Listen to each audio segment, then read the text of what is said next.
Sheria ya vyama vya siasa sura 258 na sheria ya gharama za uchaguzi. Kwa mara ya kwanza katika historia ya nchi yetu, Tume Huru ya Taifa ya Uchaguzi iliundwa kwa sheria yake yenyewe ili kujibu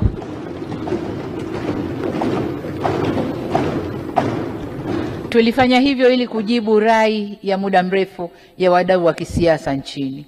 Miongoni mwa maboresho kwenye sheria ya uchaguzi yalikuwa ni kuongeza takwa la kila mgombea kupigiwa kura hata akiwa mgombea pekee.